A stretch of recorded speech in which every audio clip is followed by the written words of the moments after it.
Ufanye nini unapofikisha miaka 40?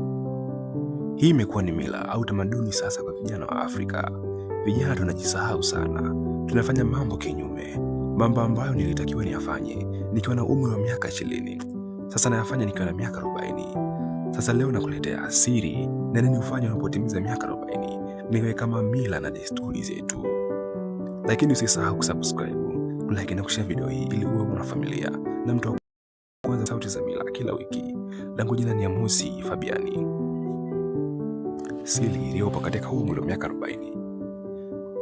Maisha sio rahisi.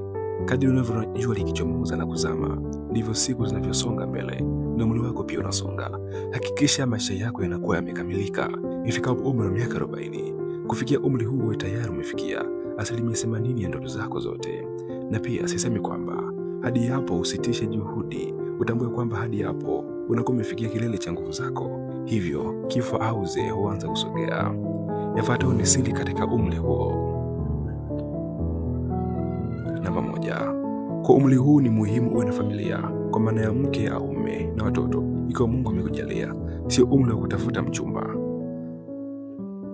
Namba 2. Katika umri huo hakikisha una kazi maalum yenye kipato cha uhakika, hata kama ni kidogo, iwe ni kilimo, biashara, ajira na kadhalika. Sio umri wa kusaka kazi tena. Namba 3.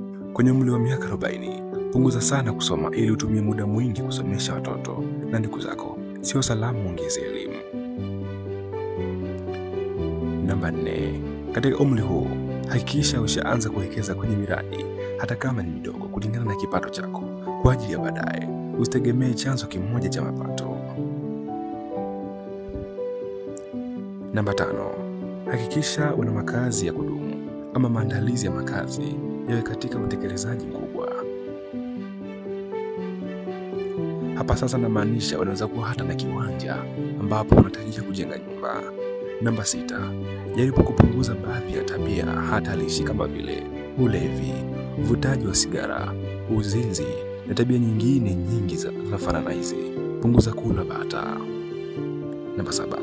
Ikiwa ni mwajiriwa, basi huu ni muda sahihi wa maandalizi ya kustaafu. Fanya maandalizi mazuri ili unapoenda katika shughuli nyingine uwe na uhakika wa kuishi vizuri. Namba 8.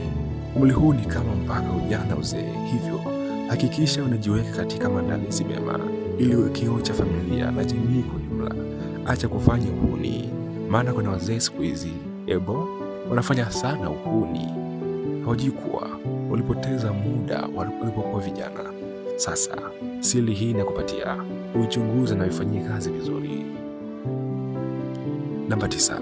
Hakikisha unatumia muda mwingi kukaa na familia na ndugu zako pindi unapopata muda, sio muda wa kuanza kurukaruka na kuzunguka ovyo.